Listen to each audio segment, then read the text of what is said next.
Okay, good afternoon. At this time, will sergeants please start your recordings?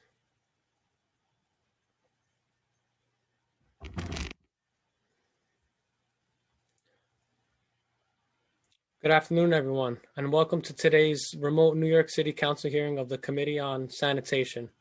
At this time, would all panelists please turn on their video? To minimize disruption, please place electronic devices to vibrate or silent. If you wish to submit any testimony, you may do so at testimony@council.nyc.gov. Again, that's testimony@council.nyc.gov. Thank you for your cooperation. We are ready to begin.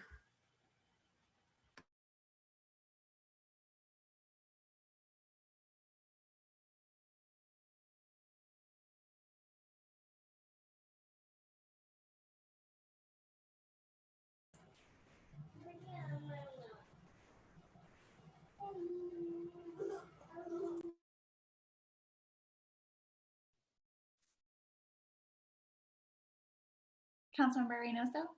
Okay, I'm gonna. Are you ready to begin the hearing? Yes, I don't have a gavel, so I'll be using some tool that I have here. Thank you for joining our virtual hearing today on street and sidewalk cleanliness in New York City. First, I would like to acknowledge my colleagues that have joined us. I see Councilmember Brannon, Councilmember Chin, Councilmember Cabrera, Councilmember Cohen that have currently joined us. Thank you.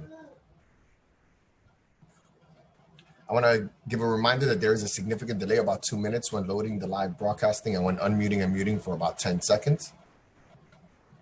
So we want to just make sure that we give an opportunity for panelists to speak with time. And I think I'm going to now give this over to the moderator, Nicole Bean. Nicole? Thank you. I'm Nicole Levine, Committee Counsel to the Committee on Sanitation and Solid Waste Management of the New York City Council. Before we begin, I want to remind everyone that you will be on mute until you are called to testify, when you will be unmuted by the host. I will be calling on panelists to testify. Please listen for your name to be called. I will be periodically announcing who the next panelists will be. We will begin with testimony from the administration, followed by public testimony. The first three panelists for the public testimony portion will be Kathy Nazari, followed by Jeffrey Lefrancois, followed by Eric Goldstein. I will call you when it is your turn to speak. During the hearing, if council members would like to ask a question, please use the Zoom raise hand function, and I will call on you in the order you've raised your hand. We'll be limiting council member questions to 5 minutes. Thank you.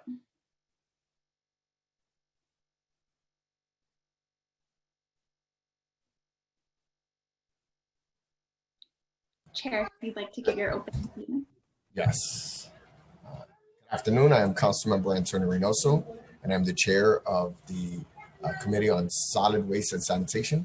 Welcome to this hearing on street sidewalk cleanliness in New York City. As I'm sure you are all aware, the Department of Sanitation's budget was reduced dramatically in the budget for fiscal year 2021. There's about $24.5 million less in DSNY's budget to keep our streets and sidewalks clean than there was in fiscal year 2020. Alternate side parking was suspended for most of the summer and is now in effect, but with reductions. Streets are being cleaned and litter baskets are being emptied less frequently.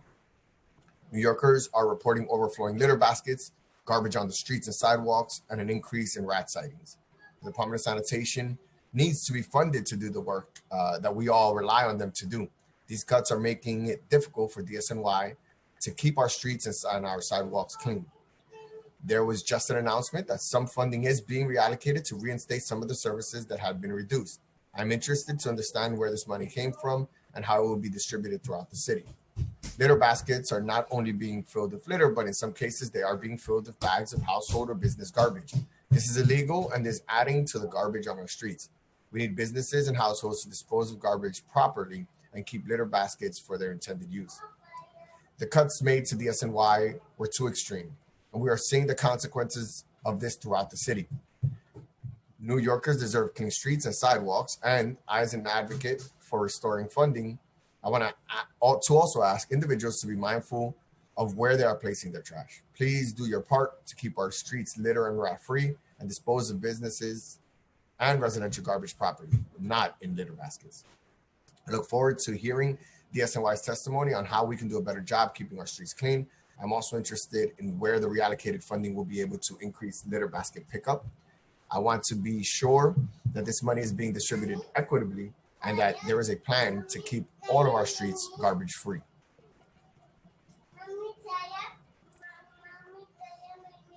Thank you. I will now call on members of the administration to testify. Acting Commissioner Ed Grayson, Assistant Commissioner for Policy and External Affairs Gregory Anderson, and Chief of Cleaning Paul Visconti. I will now deliver the oath to the administration, and I will call on each of you individually to record your answers. Please speak loudly and clearly when you answer. Do you affirm to tell the truth, the whole truth, and nothing but the truth before this committee, and to respond honestly to council member questions? Acting Commissioner Ed Grayson? I do. Acting Commissioner for Policy, or Assistant Commissioner for Policy and External Affairs, Gregory Anderson? I do. Chief of Cleaning, Paul Visconti? I do. Can you respond again? Your video didn't pop up. Chief of Cleaning, Paul Visconti? I do. Can you hear me? Yes, that was good. Thank you, and you may begin when you're ready. Thank you. Good morning. Good afternoon, rather. Good afternoon, Chairman Reynoso and members of the City Council Committee on Sanitation and Solid Waste Management. I'm Edward Grayson, and Acting Commissioner of the New York City Department of Sanitation. With me here today, as was just sworn in, is Gregory Anderson, our Assistant Commissioner for Policy and External Affairs, and Paul Visconti, Chief of Cleaning Operations. Thank you for the opportunity this afternoon to discuss sidewalk and street cleanliness in New York City. Before I begin, I would like to thank Commissioner Catherine Garcia for her 6.5 years of service and leadership to the department. Under her leadership, the department has accomplished many things, creating the nation's largest curbside composting program, working with this council to pass landmark waste equity and commercial waste zone laws, implementing new state-of-the-art technologies to modernize operations, and making New York City cleaner than at any time in history. And for all of us here, we wish her all the best in her future endeavors. In addition, I would also like to recognize our first Deputy Commissioner, Stephen Costas, who recently announced his retirement for October 1st this year. Commissioner Costas has been steadfast in his commitment to the department for over the last 34 years, and I am thankful to him for his leadership, mentorship, and most importantly, friendship over the course of my entire career. While I was appointed acting commissioner less than a week ago, I have for the last 21 years held a variety of roles in the department, including the Director of Bureau of Cleaning and Collection for the last 3 years, the Operations Chief during the 2016 Jonas Blizzard, the largest snowstorm in city's history, and I'm proud to have dedicated my career to this department. I'm honored to have been named the acting commissioner by Mayor de Blasio, and I look forward to working with all of you to continue to keep New York City safe and clean. New York City has been the epicenter of the COVID-19 outbreak in this country and on a scale of nearly unimaginable earlier this year. I'm extremely proud of the men and women of the department who work hard to deliver essential sanitation services daily in all 5 boroughs.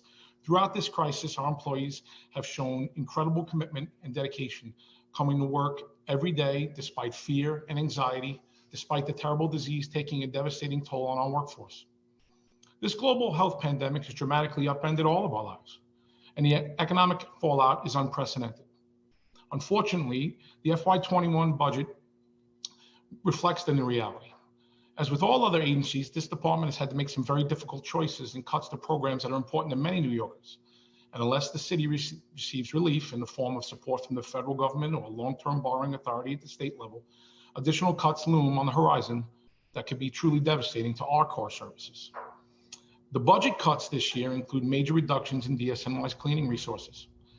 These include a 63% reduction in litter basket collection trucks compared to last fiscal year, a reduction from 736 trucks to just 272 trucks weekly. This includes the elimination of all Sunday and holiday litter basket service, a 30% reduction in baseline funded weekday litter basket service, elimination of the supplemental litter basket collection that was part of the neighborhood rodent reduction and clean NYC programs, as well as the non-renewal of the $8.6 million in funding for supplemental basket service added at the budget adoption of FY20. So in addition to the budget included, that budget also included a 30% reduction in headcount for the lot cleaning unit, elimination of highway on and off ramp cleaning services, elimination of the dedicated syringe litter, the syringe collection team. Together, these cuts have had a real impact on street and sidewalk cleanliness in New York City, as more and more New Yorkers have taken to our streets to play, dine, learn, and unwind. The amount of litter and waste has increased, particularly in parts of the outer boroughs that were hardest hit by COVID-19. As I sit before you today, I recognize this reality. Our streets and sidewalks are not as clean as you have become used to, particularly compared to the record service levels and cleanliness we've experienced over the last several years. I assure you that despite these budget cuts, we are committed to maximizing the value of these limited resources we have to improve the quality of life in our communities. This crisis has also given us an opportunity to test new approaches to street cleaning. In conjunction with the city's stay-at-home orders, the city suspended alternate side parking regulations for a total of 17 weeks. In large part, the city streets remained clean during the height of the pandemic, despite the suspension. In June, Mayor de Blasio announced a new pilot for alternate side parking where most residential streets would be swept only once per week to alleviate the impact of ASP on New York City drivers. While many neighborhoods already had once per week sweeping, particularly in the less dense neighborhoods, in other areas, streets had been swept twice or 3 times per week. We continue to evaluate this pilot with a goal of balancing street cleanliness and convenience. Sweeping schedules in metered areas, though, have not changed. There is good news. Last week, the mayor announced several initiatives focused on improving cleanliness and reducing litter in our neighborhoods. This announcement included a partial restoration of litter basket service, restoring 65 litter basket trucks per week with a focus on the neighborhoods hardest hit by the COVID-19 pandemic, as well as a few other areas across the city that will see increased pedestrian traffic as employees return to the workforce. Through the Economic Development Corporation Clean NYC initiative, the city will provide funding to the DOE Fund to provide supplemental cleaning services in neighborhoods and parks across the city through the end of the calendar year. This supplemental cleaning will support the efforts by DSNY and the Department of Parks and Recreation, as well as business improvement districts and other community partners. The DOE Fund provides employment, career and training, and social services to homeless and formerly incarcerated individuals. Lastly, the city will expand efforts to partner with community-based organizations, elected officials, and the private sector to sponsor community cleanups and mobilize volunteers to collect litter on streets and parks. The city will provide tools and logistics support to those groups who host cleanups. We have also received nearly $1.9 million in funds from the New York City Council members through NYC Cleanup Initiative. These funds will enable DSNY to restore additional services and supplement our budgeted services. Now more than ever, we rely on the cooperation and support of our fellow New Yorkers to help us keep New York City clean. We need all New Yorkers to do their part. Don't litter, use the baskets properly, and clean up after yourselves and your pets. But even more, we encourage residents, community organizations, business owners, and others to help clean our city. Already, dozens of local and state elected officials have hosted community cleanup events in our parks, plazas, and neighborhoods. We encourage groups of volunteers to do the same, and we will provide tools and resources to any groups interested in doing such. I thank the council for their past, present, and future support as the department continues to provide essential services during this unprecedented crisis. And now my team and I will be happy to respond to any questions. Thank you.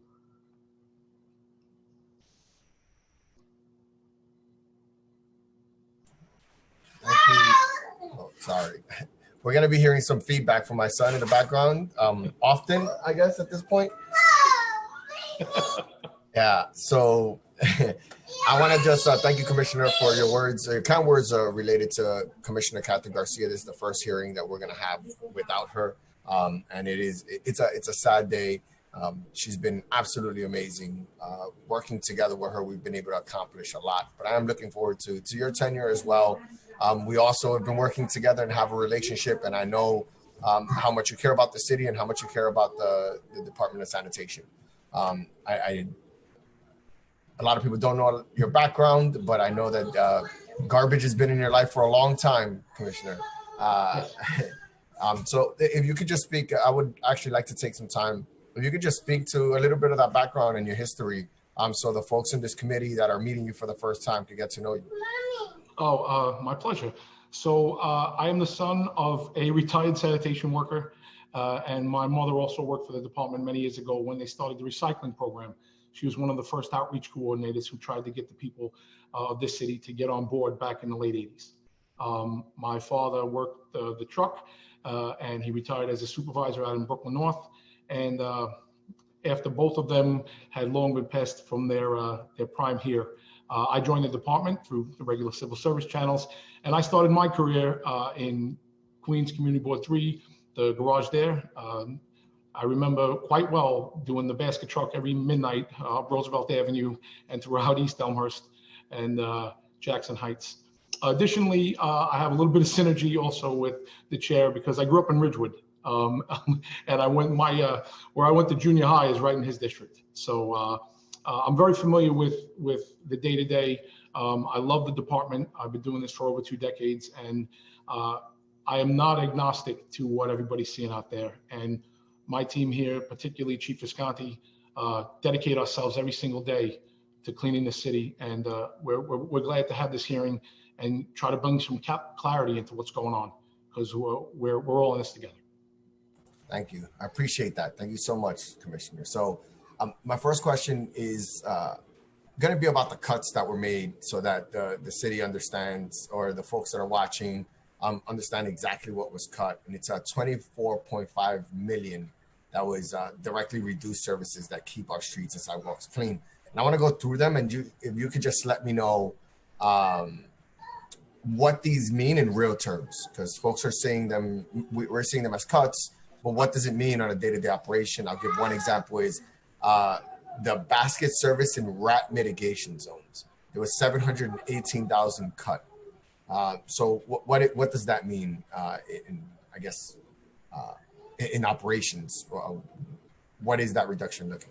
It looks like, what does it look like? So in conjunction with the initiative to add additional service, both refuse removal and litter basket service trucks in the areas hardest hit with the mayor's rodent mitigation program, we were running additional service to try to eliminate food source and keep the place extra clean. That funding is gone, so those trucks no longer run. Now those areas still get regular service, just the additional service that was added for that specific goal was reduced in this budget. And these rat mitigation zones were in and around like NYCHA developments and those areas. Like I remember the rat mitigation zones prioritizing NYCHA developments. Are you familiar with that, or yes? No. So we'll get it. I'll let Commissioner Anderson speak a little bit on some additional nuancey stuff with that. But primarily, those additional services were in Manhattan and up in the Bronx. And yes, they're around the areas most impacted where the reports of rat burrows, because the Department of Health Initiative, like they monitor that. And they receive those health complaints. So working in conjunction with that team, the places that had the highest amount, and there are a few nuancing things that I will let Assistant Commissioner Anderson weigh in on as well. Assistant Commissioner? He's muted. Yeah, there's going to be a slight delay. There we go. Okay. So as the Commissioner mentioned, we had the Neighborhood Rat Reduction Initiative, which the Mayor announced back in 2017. The Department of Sanitation has been a very close partner with the Department of Health, the Department of Parks, schools, et cetera. Also NYCHA, as you mentioned, Chair. And that was focused in 3 rat mitigation zones, one in Lower East Side and Chinatown and East Village in Manhattan, one in the Bronx along the Grand Concourse, and one in Brooklyn, Bushwick, and Bed-Stuy. And so those zones were receiving supplemental litter basket collection service. Some of them had extra household collection service, as well as intensive efforts by the health department and others to inspect for rat activity, perform rat elimination activities as necessary, and really just try to cut down on the food and housing that the rats need to survive. And that funding was the $718,000 cut. Was that the entire program? was cut or a part of the program? So the sanitation portions of that program were reduced. So the supplemental litter basket service, the supplemental refuse collection service were both eliminated. The health department portion of the program, which has the intensive inspection, is still ongoing. We still have our monthly task force meetings with the health department and others where we really dive into the data. Unfortunately, we just don't have the supplemental collection. So as the commissioner mentioned, we're still providing service in those neighborhoods, still keeping a very close eye on them, just have lower service levels than we did previously. And then we have a fourth day of collection service in rat mitigation zone. So when combined, it's more closer to 2.2 million in cuts related to rat mitigation zones. The fourth day of collection service, is that just like just picking up one extra day of basket pickup in these areas? That's exactly that. Yeah. Okay. Then we have weekday, Sunday, and holiday service. And I have here, it says enforcement, and that's almost $10 million, 9.45 million. What exactly, what are the effects of that cut? I have a weekday, Sunday, and holiday service. Oh, yes. So in essence, let me just make sure my audio is okay. So in essence, we have reduced our baseline weekday and holiday services on basket trucks. So we were running a baseline level of service as well as Sunday and holiday service to make sure that there wasn't a single day that we didn't get out there to the main commercial hubs. And now we are not running. We took a baseline hit on the 6 day a week trucks, the Monday through Saturday regular operation, and then the supplemental Sunday and holiday cleaning trucks that would go out every Sunday, every holiday, they were also eliminated. The highway ramp cleaning. So we're getting some complaints. I'll just speak to North Brooklyn. Underneath the BQE, for example, would highway ramp cleaning affect that in any way, shape, or form? And if not, what exactly are we talking about when we see the highway ramp cleaning being cut by $864,000? So we were working, so highway ramps are predominantly a DOT thing, and we're not doing a pass the buck here. We were supplementing the regular highway ramp sweeping schedule that DOT has. By going up, we worked with them, we built routes, Chief Visconti's team, they built specific dedicated broom routes to not get the big bulky debris that could sometimes be on the main bed of the highway, but the litter that builds up on the on and off ramps that frequently get trapped and become an eyesore. So we had a routine schedule that we were working with them to supplement their efforts to keep the highway clean.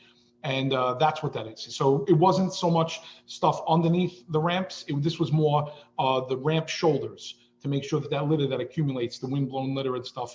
And also we would be out there with our crews, and we would also take some of the bulk that was along that route in one of our lead vehicles when we were up there. But it was in supplement to what DOT was doing. And then the next two, I think, are the ones that people are seeing or feeling the most, which is lot cleaning. Can you just explain the timeline and exactly how much longer it takes because of the almost $2 million cuts to lot cleaning? We're seeing a lot of illegal dumping now in these lots, and a long time for a response from the Department of Sanitation. Can you just go into what that 1.9 million does, or how it affects the lot cleaning? I'm going to absolutely let Chief Visconti weigh in. They work directly for him, that team. That's one of the legs of his unit. But before I turn the mic over, I just want to say that, yes, lot cleaning, in addition to cleaning the vacant lots, both private and city-owned, it's a very administrative-heavy process in order to get sometimes permission and writs and consent orders, because some of it is, especially on private property. They are also our go-to unit for the specialty cleanings that pop up that can't be mitigated by the day-to-day district personnel, because all the men and women assigned there have specialized training. They know how to use specific pieces of equipment to do bulk debris removal in hard to reach places, so to speak. So the reduction of those resources is definitely a hit. And most recently, our biggest asset in the storm response to the ICAS event, where we're on the tree debris task force, we were using lot cleaning to do all that. Those, like I said, those men and women have specialized training. So we took a 30% reduction in that, which definitely leads to service delays. But I'll let Chief Visconti weigh in with some more granular info. Go ahead, Chief. Okay, can you folks hear me? Yes. Good afternoon. So like the commissioner said, yes, we took a reduction in lot cleaning to the tune of about a third of the workers there. It's a citywide unit, so no particular borough got affected more than another. It's a citywide unit.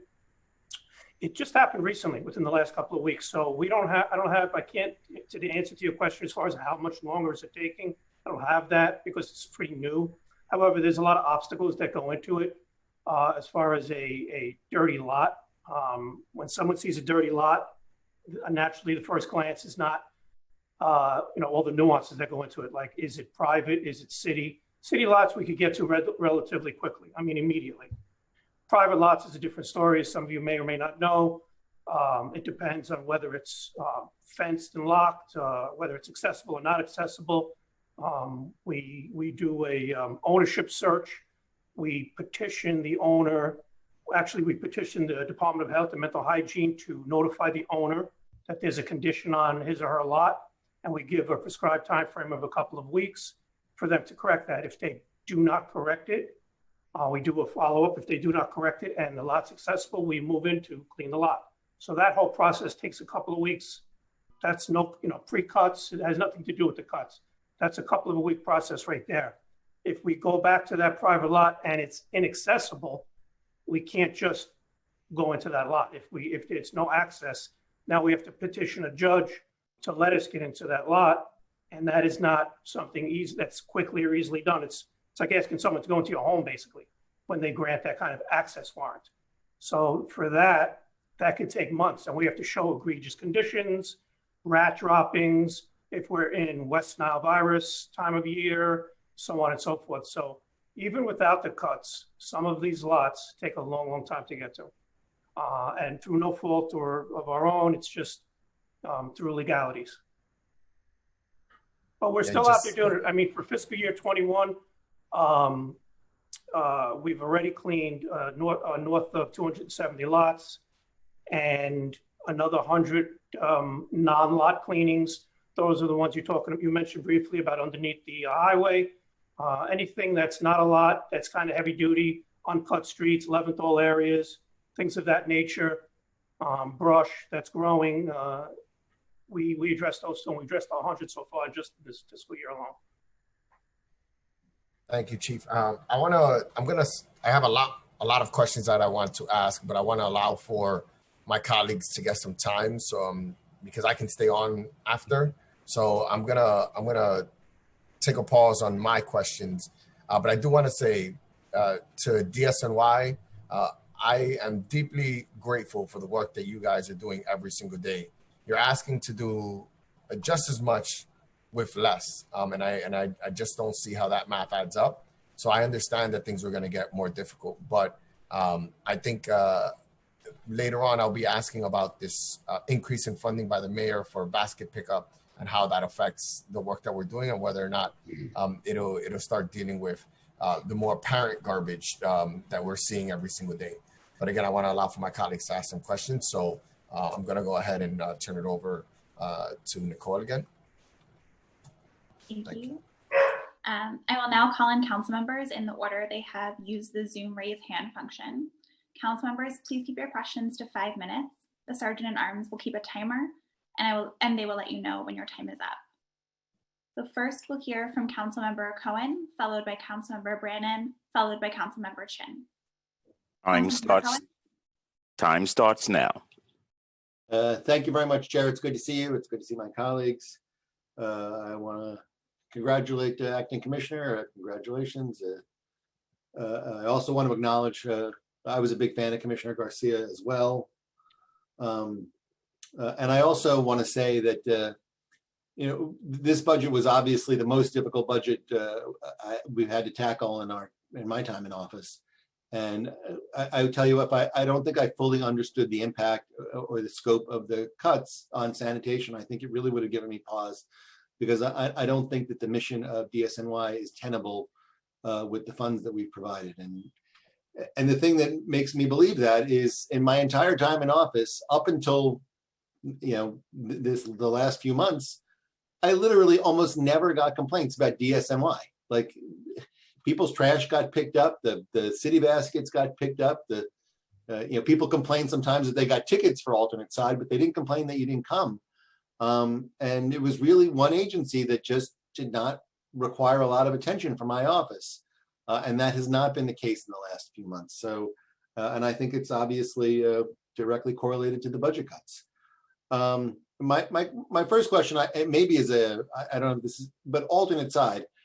In Community Board 8, where they basically had alternate side on one day of the week on each street, they got no cut in alternate side parking.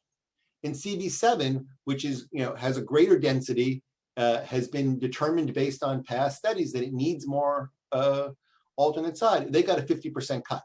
So I don't understand how that makes any sense.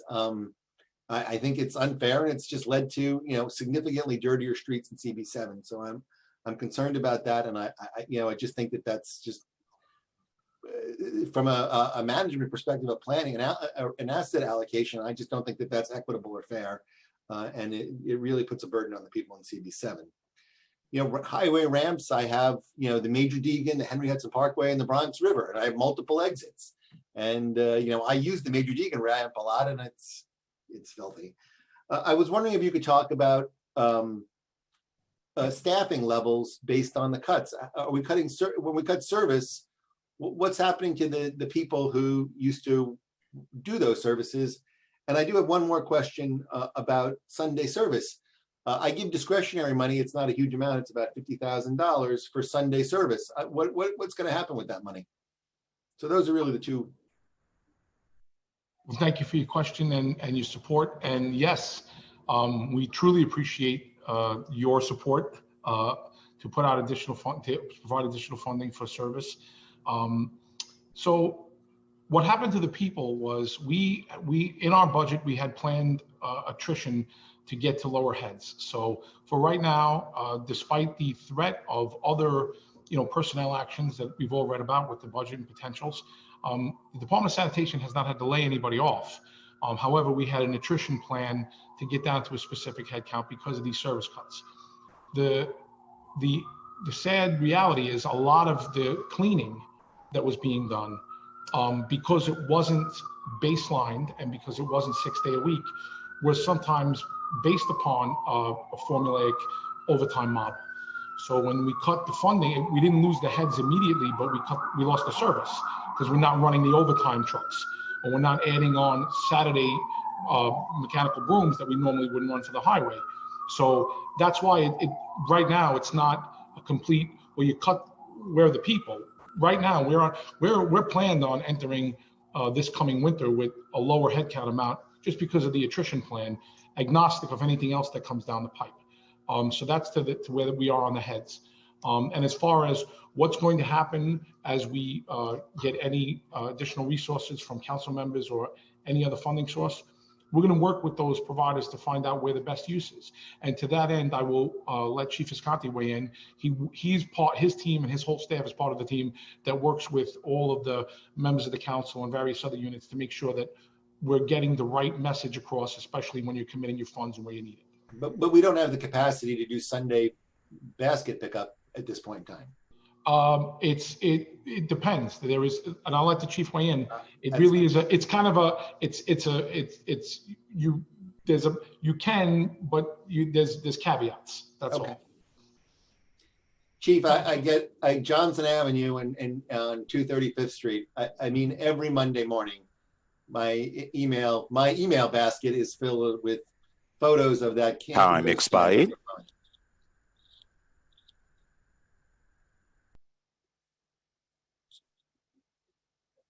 We're waiting for Chief to be unmuted. Yes, thank you. I was waiting to be unmuted. Councilmember Cohen, first of all, thank you for your continued partnership. I know you like that Sunday basket truck each year. You service each and every year. We've been waiting for your email, by the way. We're ready to go with that Sunday service. Yes, so the city cleaning initiative money is separate from the cuts, and by all means, if you want that Sunday service and you want to contribute again this year to us, reach out to Community Affairs like you normally do through channels and speak to Nick or Henry, whoever you want to deal with, and by all means, we'll get that route going as soon as you would like. Okay, I appreciate that. Thank you. Thank you, Chair. Do you have anything else, Councilmember Cohen, that maybe last minute you would wanted to ask? You lost some time I there. covered all of the things that all my notes. So. Okay, thank you, Councilmember. Appreciate it. Thank you. Next, we'll hear. Very quick, sorry, Nicole. I just want to acknowledge the fact that we've been joined by Councilmember Costa Constantinides. It's really, really good to see you, Costa. Nice of you to be on. Thank you. Go ahead, Nicole. Now we'll hear from Councilmember Brannan, followed by Councilmember Chin. Councilmember Brannan. Time starts now. Thank you. Thank you, Chair. Thank you so much. Acting Commissioner, welcome aboard. It's great to meet you. I've heard only great things about you from a lot of folks I grew up with who are on the job right now. So people are texting me right now telling me how great you are. So a lot of guys I went to high school with are on the job. So that means a lot to me. And certainly we miss Kathy, but I think you'll do a great job. Yeah, I mean, as some of my colleagues have mentioned, I don't think you needed to be an oracle to know that the budget cuts to sanitation were going to be felt and seen immediately, and they sure were. Because of budget constraints, I had to take most of the funds that discretionary, the sort of extra discretionary funding that we get that I would normally give to a Doe fund or Wildcat to do sort of detailing. We had to take that money and give it back to sanitation just to sort of get the baseline of what we used to have back in the Gilded Age before COVID. I guess I'd like to know, I mean, I think I know sort of anecdotally what the challenges are with budget cuts, but certainly with the MLP that we had, which is important for illegal dumping and that kind of stuff. What are some of the immediate challenges that you're seeing with the budget cuts in addition to, the overflowing corner garbage cans? Are there other areas that we're not thinking about that we're seeing an impact on? Absolutely, and thank you for your support. You're always a good partner to us, and I know how much you care about the city and the cleanliness particularly. And yes, it's not just the litter baskets where we've seen it. We're out there every day, and we would love to do more. In addition to litter basket reductions, we had also a reduction. We had a solid partnership with the JTP program, where we were getting manual street cleaners out there every week. And because of the COVID crisis, that's suspended for a while. I won't say it's gone forever, but that's a noticeable impact. Not having those manual resources to get into some of the fence lines and some of the drop off and dump out areas. Additionally, sadly, it is also true that we are seeing an uptick in illegal dumping. The exact root cause of that, I mean, in fairness, the root cause of any illegal dumping, depending on what it is an interesting myriad. There's no right answer to why someone would put half a load of concrete on an abandoned street or something. So, but we have seen an uptick of that. That's been a challenge for us. We're using our enforcement personnel to try to stake out those high event areas, and we're doing the best we can with that. But that's a challenge to keep on top of and keep clean. And just circling back to the corner litter baskets. The other side of it too is that some of it is also COVID related, meaning we're imploring everyone to use the frequency service. So the department comes either 2 or 3 times a week for you for regular pickup for your household refuse, depending on what neighborhood you live in. However, we're also cognizant that sadly, some of the people who live in the apartments or houses, maybe because of COVID fears, they're getting rid of material. They don't want to hold it an extra day. You never know how people are reacting to just getting rid of waste or what have you in the world. So we've seen some anecdotally there, I can't scientifically prove it, but we've seen some behavior change. And in some cases, because of the people, more and more people telecommuting or being at home or the stay-at-home order, we have certain areas of the city where tonnage was up on our residential household collection. So maybe there was an increase at the curb, which then coupled with our outage. So in the beginning, and that's the other thing, you think of the way the optics of cleanliness, it's a cumulative effect. So whether or not it's directly clean or directly dirty, it's just if you have this, it's that reticulating accurate, in your sensor, that in your brain where you can see something every day and then you're looking for it. And that's not to say that it's not dirty. It is. It's dirtier. The streets are dirtier. But the truth of the matter is, we've come through this long 6-month process where we had no mechanical brooms running. We had some days the collection service was delayed because of staff outage or just us not being able to man it. At some point during the height of the pandemic, the department had a 20% outage factor on the field effective workforce. And these men and women came in every day with fear. You know, they braved it through. They're real heroes throughout this. One day when hopefully when we're all in a much better place on COVID, and we can look back and highlight all the various people who did just some amazing Time expired. going, sanitation will be in there. But those are some of the challenges, Councilman. It's not just the litter baskets. We're having challenges in just about every front. Yeah, appreciate it. Yeah, my time is up. We just had we had an electronic waste recycling event last weekend, and the turnout was insane. And I mean, I think that's a testament to how much people appreciated when we were able to do that through DSNY. Certainly something I hope eventually we can bring back, and also getting a lot of folks who are reaching out about the hazardous waste removal sites, I guess that have been, they're still closed apparently. So, yes. You know, doing what we can to get by and to make sure folks are obviously keeping your workers safe, not throwing stuff out they're not allowed to throw out. But appreciate the work you guys are doing, and a safe neighborhood is the foundation. A safe and clean neighborhood is the foundation for everything else. So, nothing but respect for you guys, and I look forward to working with you. Same here. Thank you much. Thank you. Thank you, Councilman Brennan. And I just want to follow up with a couple of things. Are we looking to maintain ASP or the alternate side parking as is? And for how long has there been a discussion to bring it back to what it was originally? I just want to know what the internal discussions regarding alternate side of the street parking is in the administration. Oh, absolutely. So we are currently working, so everybody knows what we're working through a pilot right now where we're only coming on the last posted sign. So as stated earlier, 1 time a week areas are still getting the 1 time a week that they normally had. And in areas that had ASP for multiple days, it's the last posted day on the sign. This is to alleviate the need to leave the house, to give some relief on both convenience and just public safety. And we really are reevaluating with the administration the best way to do street cleaning in the modern city. And that doesn't mean, and there are certain areas of the city where the sweeping schedule was perhaps insufficient. We get requests all the time for more sweeping, and we have other areas of the city that are saying, you know, our area is relatively clean. Maybe we could do something that provides more opportunity to park, or more opportunity to do trade, more opportunity to do business, and maybe we need less sweeping. At that point, you know, taking into all of that, and then on the back end of the COVID pandemic and its impact on trying to open back up, keep residents safe and healthy, we're into this new pilot program. We are working towards something that is with all stakeholders, and nothing's coming out yet, but our intent is to keep working towards that. Someone who's been involved at some of the policy level at City Hall and with other stakeholders is our Assistant Commissioner, Greg Anderson. I'm going to let him weigh in on any of the nuancy stuff, but we are continuing working, and what you're seeing now is not where we will be. It's just the current program. Yeah, and I would echo what Commissioner Grayson said. We're continuing to evaluate the pilot. I think what we saw during the height of COVID was that you know, the streets actually stayed really clean when people were staying in their homes.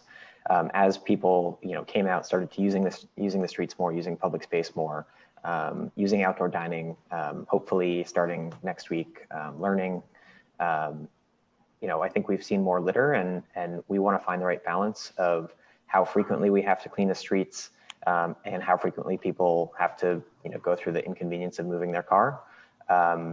You know, it's something that I think we're going to have to keep working through over the next few months. But right now, the once a week pilot is extended indefinitely. We're continuing to evaluate it. I think we want to see what happens in the winter and how that changes things.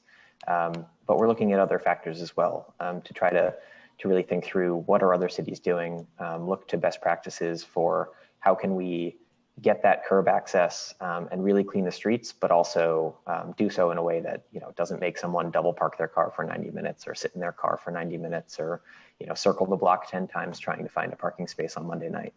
So that's what we're trying to achieve. Okay, just want to just let you know that I've never seen so many people ask for more cleaning or to bring back ASP the way it was originally than before. So I'm surprised that folks are advocating for that. And I do want to say, because it's happening once a week in some areas like in Williamsburg, I just want to make sure you guys, the enforcement needs to be stronger. Many cars are staying parked, and if an area doesn't get cleaned, we have to wait a whole one more week before it gets cleaned again. And just the timeline there, the amount of dirt that piles up in 2 weeks worth of trash without a cleaning, I think is a big problem. So I just want to make sure that you know that enforcement should be happening very aggressively, more aggressive than ever, because it's only one day we're asking this time, and we need people to help us help the city, and they're not doing that right now. So just advocate for more enforcement on that one day, Commissioner. Okay, Nicole, sorry. Thank you. Thanks. Next, we'll hear from Councilmember Chin. Time starts now. Thank you, Chair, and welcome, Commissioner. Looking forward to working with you. I have a couple of questions regarding like one of the rat mitigation zone is in my district in Chinatown and Lower East Side, and it was doing quite well. I think Assistant Commissioner Anderson, worked with us, and we work with the Department of Health. And one of the good thing about it was that we got a lot of big belly trash can in the community, and I think that really was a significant improvement, even though we had some sabotage going on in the beginning where people were doing illegal dumping, stuffing, with bricks and all kinds of weird stuff. So one of the questions is that I wanted to ask was, what about looking at some of the problematic area in terms of having, big belly at the street corner and seeing if there's a way to do a partnership with local merchant. I mean, fortunately in my district, I have quite a number of business improvement districts. So they're responsible with bagging the garbage and putting on the side. And with the budget cut, I mean, those garbage bags do pile up. So that's one question. The other question is, maybe Assistant Commissioner can answer, the whole plastic bag, ban that we pushed and all the education effort. So I wanted to see if there was like any data on reduction of the plastic bag waste, the sanitation department see, because there was so much effort that went in it. And I remember in my office, we're still giving out those orange recyclable bag, and people really like it a lot. And my last question is that because of the pandemic, so many people are working from home, and I see all these, delivery, all these boxes from Amazon and whatever. And so my question is around the recycling program. How do we make sure that these apartment buildings and, that they gotta like compact those boxes? Because I still see when I walk down the street, people don't fill up those boxes. It just creates so much more recyclable garbage. So if there's ways that we can work together to mandate that they got to do their part, because that definitely have increased because more people are staying at home. Thank you, Councilwoman. Yes, I look forward to working with you, and I'll just take your points as quickly as I can. I will defer for the latest on the bag legislation and where that's headed to Commissioner Anderson in 1 second. As to the big bellies, so we just recently last year, the department undertook the Better Bin campaign, and we're always in search for the right litter basket. Always, it's a thing we're going to do, and we're always looking literally for the best possible way. Big bellies, interestingly enough, just thing to think of. There's certainly, they have more volume when used correctly because they have a compaction in there. Interesting thing post-COVID for the limited number of big bellies, and again, I don't have scientific background, I don't have a real survey empirical I could share, but anecdotally, a lot less people are using them because you have to touch it. So the challenge with something that you have to pull on the handle is that becomes a challenge to implement, especially now. So moving forward in time, and that's why a lot of times I think everybody has seen sadly, some of those cases of the big bellies where people are using it almost like a snack table. And there's plenty of capacity left in that basket, and yet they're stacking things on top of the broad top. So that's an optics thing. However, I'm definitely willing to work together to try to find the right solution in a post-COVID world. And again, I'm not blaming the handle. It's just that's a game changer because big bellies are great. Well, a lot of them you could just use your foot. They're one that you could use they have the your foot pedal one. Yeah. It depends on the model. The mayor demonstrated the food. Yeah. Oh no, but they also have a maintenance thing with them with regard to the fact that sadly they become an attraction for graffiti and other things that then have another component. They're not bad, they're not good, but I would definitely work with you and talk to you, and we could discuss the best ways to move forward with something like that in hopefully more economically favorable times. To the recycling, I think that we can Time expired. Outreach, because I do think that people's behavior did change on how they buy. Amazon was on an upswing anyway, but clearly in the wake of the pandemic, a lot more people bringing in boxes to home. So maybe just education, coupled with some enforcement where it's completely egregious, but education to say, hey, there is a proper way to bundle this so that it's not all over the sidewalk, and this is your recycling day. So I would gladly work on that. And Commissioner Anderson can weigh in on where we are right now with plastic bags and moving forward on that. Hi there, can you hear me? Yes, we can. Yes.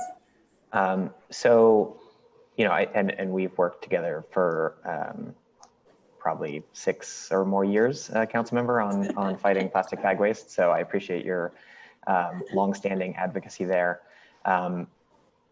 Unfortunately, the state got sued back in March. Not surprising, the plastics industry is very litigious and they love suing us for every great thing we try to do. That lawsuit actually just got resolved a little bit over a month ago, and breaking news as of a few days ago, DEC actually announced that they're starting enforcement on October 19th. So we don't technically yet live in a world where plastic bags are banned, but less than a month from now, we can finally celebrate living in a plastic bag-free New York City. So we're talking to DEC about how to amplify their enforcement efforts. I think we definitely want to try to do as much outreach as we can, understanding the limited resources available to us to do that outreach. I think we're really optimistic that stores that are giving out paper bags will be charging the paper bag fee, which can help to support some of our reusable bag distributions, and really, try to get as many reusable bags into the hands of New Yorkers, because if you take your reusable bag to the grocery store, you don't have to pay the fee. It's totally free to use and much better for the environment. So that's where we are there. And I want to actually build off of what the commissioner said on the recycling piece. Interestingly enough, even though it seems like everyone is ordering from Amazon everything, the paper recycling actually hasn't increased that substantially over the past 6 months. It's been an increase of, on average, around 3 or 4% on a month-by-month basis. The metal, glass, and plastic recycling is skyrocketing though, around a 25% increase for most months since the beginning of COVID, which is really fascinating. I think we can all sort of guess why that might be. But we're keeping an eye on the recycling, really trying to ensure that New Yorkers are still recycling, especially now that they're spending more time at home. Thank you. Thank you, Chair.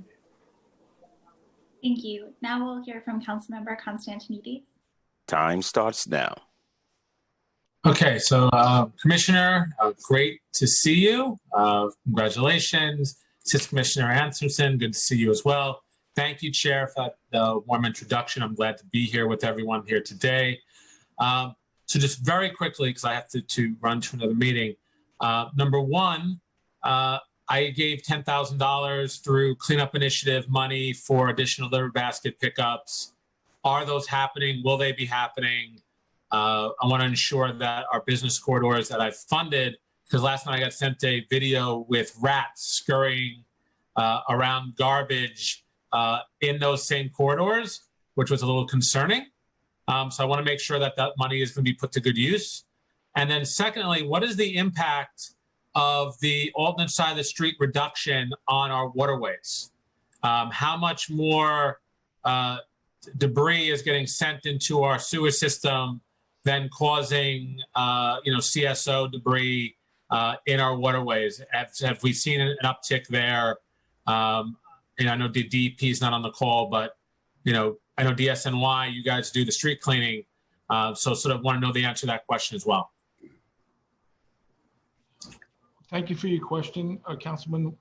We appreciate your partnership, and we know your dedication to cleaning in your community. It's been in your council, and yes. So sadly, only anecdotally, I could tell you we don't have a tonnage report or a contamination report from DEP, but we could all see that if we have more and more things that could be considered floatables or litter that get into the catch basin prior to being swept up, that we would have normally gotten to prior to that happening.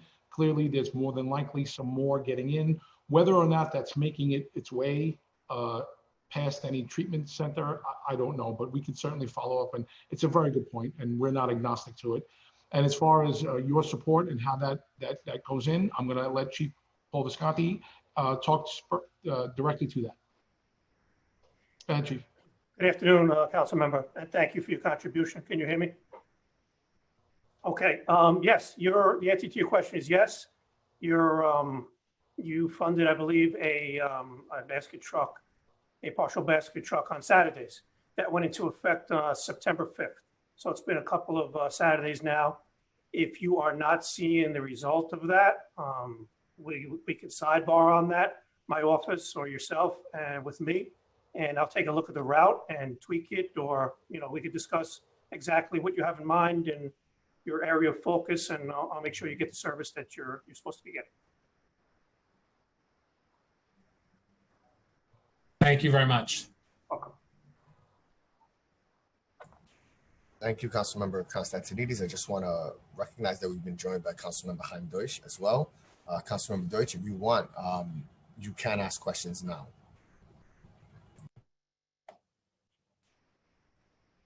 Time starts now. I don't think he's going to ask any questions. So I'm going to follow up with some questions before we turn it over to the folks that are testifying today. The mayor announced an initiative to restore a portion of the FY21 sanitation services citywide. Can you walk us through how this will be funded, how we found the money, and what the details are? Where is it happening? Where exactly are we sending this extra service? You talked about equity, not equality, which I love to hear. So want to know what that means.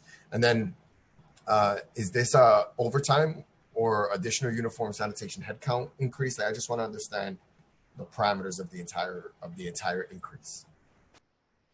Understood, and thank you for your question. And yes, so no, this is not currently this is not a headcount increase. We are still on our planned attrition plan. As far as the areas that are impacted, so 27 specific areas were identified as being hardest hit, and we tried to tailor the routes to address those with COVID, that is hardest hit COVID, and coupled with our institutional knowledge of where the overflowing baskets have been and the field observations that come in.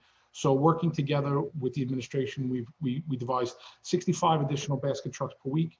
And we can certainly give you all a breakdown of where exactly those areas are. It's not a problem. It is not a headcount program. It is an overtime program. And as far as how we're funding it, we are working with OMB, and we're moving around existing resources that the agency has to try to get that done. And that's how, and we got it off the ground. So the key for us is noticeable. We ran our first series of those trucks starting this week.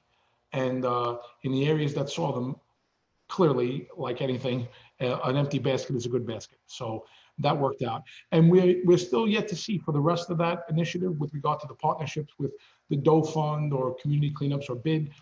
That is still being worked out. It's the announcement's like a week old. So we're going to have to see how that cascades, what that actually means into real time. But it seems to be promising. Anytime we could solicit additional help to help us maintain our core job, keeping the streets clean, for anybody who for the Doe Fund folks who come in and do a great job, and the business improvement districts, how they intend to use any support that comes in through that. We love the bids. All of the bids go out and try their best to keep their areas clean, and we try to support that effort in every way possible. So we need this. Those are hanging moments that I can't really speak to because it's still being formed. For us, the immediate term benefit is 65 basket trucks a week on an overtime program that doesn't impact our heads. That's good to know. If you can please get me the locations of where they are or what the routes look like. I want to be able to communicate that to individual council members, especially the ones that are extremely concerned. And I'm glad to hear that they're going to be focused mostly on communities that were most affected by COVID, which really does help. I want to pause on the questions again and just allow for the public testimony to begin at this moment. So thank you again, Commissioner, for answering all of our questions. And should a council member join hereafter, we might give them an opportunity to ask questions as well. Thank you. We will now turn to public testimony. I'd like to remind everyone that unlike our typical council hearings, we will be calling on individuals one by one to testify. Council members who have questions for particular panelists should use the raise hand function in Zoom, and I will call on you after 3 panelists have completed their testimony. For panelists, once your name is called, a member of our staff will unmute you and the Sergeant-at-Arms will give you the go-ahead to begin upon setting the timer. You will have 3 minutes to deliver your testimony. Please wait for the Sergeant to announce that you may begin before delivering your testimony. I would now like to welcome Kathy Nazari to testify, followed by Eric Goldstein. Time starts now. Good afternoon, Chair Reynoso, Nicole, and members of the Sanitation Committee. I'm Kathy Nazari of the Manhattan Solid Waste Advisory Board, or SWAB. We want to first thank New York City strongest, our sanitation workers who have kept us safe as we hunkered down in our homes these past 6 months. The men and women of the Department of Sanitation also lead the city's massive and complicated hunger relief efforts that provided food assistance to nearly 1.5 million city residents during the pandemic. Their valiant work ensured that our health and safety were protected. Next, we want to thank the Mayor's Office for allocating funds to supplement sanitation's efforts to keep streets and parks clean. And we also wish to thank council members for allowing us this opportunity to present testimony today. SWAB strongly believes that any further reductions in sanitation's budget without cooperation from its citizens and support from other city agencies will compromise the health and safety of all New Yorkers. The recent increase in local rat populations since the compost program was cut is evidence of that. We are grateful that essential food scrap drop-off sites have been restored and are hopeful that proper outreach and education will help ameliorate this issue. We ask that council members in the Mayor's Office maintain Disney's budget and services for the foreseeable future to allow time for the review and improvement of their services to efficiently and effectively protect the health and safety of its residents while meeting the city's zero waste and climate goals. In addition, the city should continue evaluating long-term solutions that include policy changes that will shift the city's waste burden back to producers and consumers through adopting policies like extended producer responsibility and save as you throw, while near-term solutions to bridge service gaps may include service swaps. For example, substituting a waste collection service for a recycling collection. We understand the present budget crisis is like no other faced by New York City, and departments citywide have been subject to dramatic cost-saving stopgap measures. DSNY's budget was reduced by $106 million this fiscal year, resulting in the suspension of its landmark organics collection program, reduced street cleaning, and litter basket services, and suspension and reduction of other important waste reduction solutions. We are still reeling from the loss of these crucial services that help the city progress towards its zero waste goals, with potentially more cuts to come. While we understand the necessity of these cuts, any further reduction in Disney's budget will affect essential services that protect the health and safety of New Yorkers. As the city considers its options, SWAB will be happy to assist council members in the mayor's office as they work on strategies to achieve these critical goals. And just on a personal note, Time expired. I happily have participated in community sweep-ups to do my part and will continue to do so. Thank you for your time. Thank you so much, Kathy. We appreciate your testimony and your effort and everything all the SWABs are doing to assist the Department of Sanitation. So thank you again for your testimony. Really appreciate it. Thanks, Kathy. Next, we'll hear from Eric Goldstein, followed by Sabrina Rezi, followed by Deborah Rivas. Eric? Time starts now.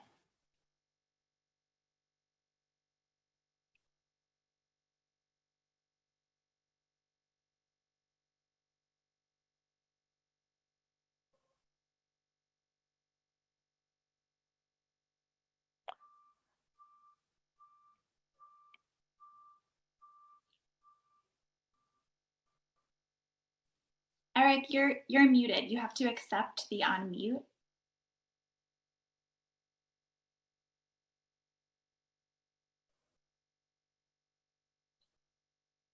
Sorry, Eric Goldstein, Natural Resources Defense Council. Good afternoon, Chairman Reynoso, members of the committee, and welcome to Commissioner Grayson. We wish you and your staff the best in all of your efforts. I'm going to summarize my written testimony. New York's streets and sidewalks are a key part of our environment. For city dwellers, our streetscapes are what we mean when we say we're going out. For most of us, they are the main place that provides our daily interaction with fresh air and open space. When these streets are overrun with litter, waste, dog poop, and other trash, we feel less joy walking down the street, and persistent litter on our streets lowers property values and neighborhood pride. Unfortunately, in recent months, the cleanliness of our streets and sidewalks have declined sharply in many areas, and we detail some of the facts about that in our testimony. Keeping the streets clean ought to be considered an essential city service. This task should not be viewed as a secondary consideration. The same is true, by the way, for organics collection and composting. Sending food scraps and yard waste to landfills or incinerators generates additional air pollution and global warming emissions. In the short term, we urge City Hall to reallocate funds, perhaps from the snow removal budget and other sources, to litter basket collection. But the budget challenges that City Hall is facing are real, and we need more creative strategies to help fund these essential services over the long term. One way of accomplishing this is by reforming sanitation collection schedules so as to substitute one trash collection with a collection for organics and or recyclables. This would provide a similar level of service at reduced cost. The savings in funds, which could amount to tens of millions of dollars a year, could be reallocated for more frequent street cleaning and to establish citywide universal curbside organics collection. This strategy of reforming collection schedules is exactly the approach being followed in cities around the nation. For example, in Seattle and Denver, they've adjusted their waste collection schedule so that they now provide once weekly trash collection, once weekly collection of organics and food scraps and yard waste, and every other week recycling collection. In New York City, where our residential trash collections are more frequent, adjustments could be made accordingly with different schedules for different neighborhoods depending upon the waste loads. The total number of collections could stay the same, but the collections in different categories of waste on different days would create more efficient and more sustainable waste practices in the nation's largest city. So in conclusion, in addition to reallocating funds to address the short-term needs for restoration of litter basket collections, we urge the council to help jumpstart the process of reforming DSNY's trash collection schedule as a mechanism for generating additional funds for both street cleaning and curbside organics collection. As a first step, we recommend that the council advance legislation directing DSNY in cooperation with its unions and the Mayor's Office of Sustainability to complete a comprehensive study of what other cities have done in terms of route adjustments to save funds and to outline possible options in this area for the department and the council to consider down the line. Thank you for your attention. Thank you, Eric. And I just want to say I'm a big fan of changing the schedule or how frequent we pick up, let's say, general refuse, for example.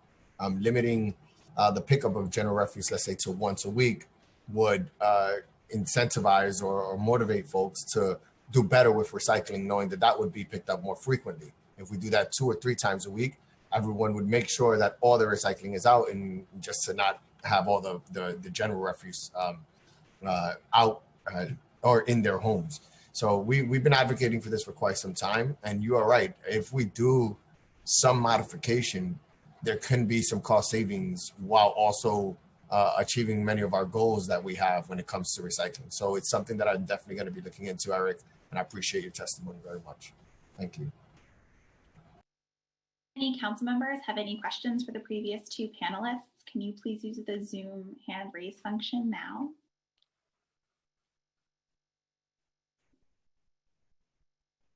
Seeing no hands raised, we'll move on and hear from Sabrina Rezi next, followed by Deborah Rivas. Time starts now.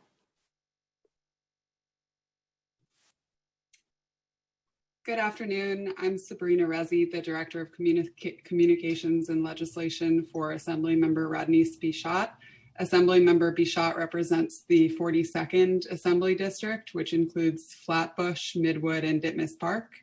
I just want to say thank you to Chair Reynoso and the members of the committee for holding this meeting. And Commissioner Grayson, it's a pleasure to meet you too, and we look forward to a continued relationship. I just want to speak a bit about what we've heard from our constituents on the trash pickup. And that is that our district has experienced an increase in overflowing trash bins, litter, and agricultural overgrowth. We've received the largest number of complaints over the summer, and they were centered on the area surrounding Brooklyn College.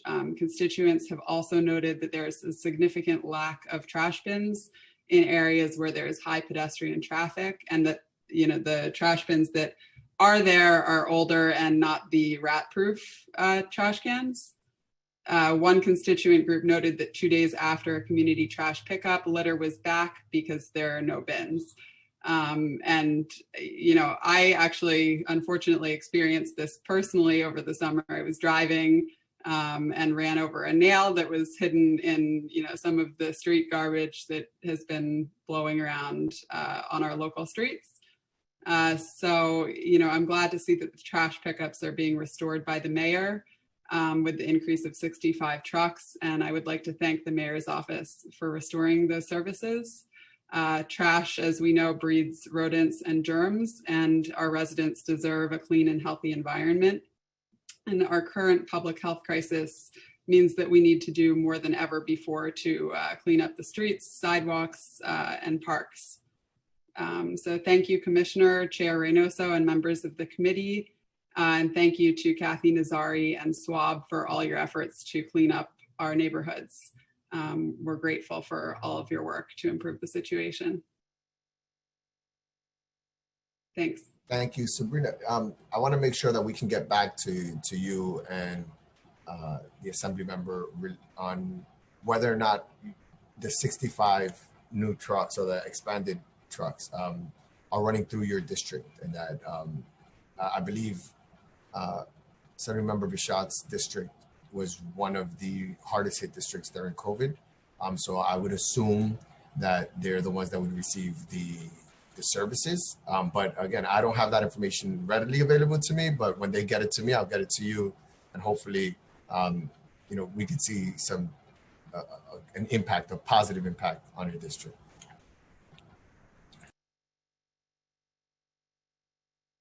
Thank you. Yeah, thanks. Next, we'll hear from Deborah Rivas. Time starts now. Hi, I'm Deborah Rivas. I'm part of a grassroots community cleanup group called the Bushwick Initiative. I want to thank our City Council member, Antonio Reynoso, who's been very great at supporting our group. And I also want to thank DSNY. They've been really great. We actually hold regular meetings with the DSNY rep, and they've been completely supportive of, our street cleaning crusades. Since the budget cutbacks, we have experienced a significant amount of trash in the streets, and it's been a challenge for us to maintain the cleanliness of the community, because not only is there a lot of trash in the streets, there's trash in the park. And like what was mentioned earlier, we'll have a community cleanup, and then about an hour later, the trash will be back on the street.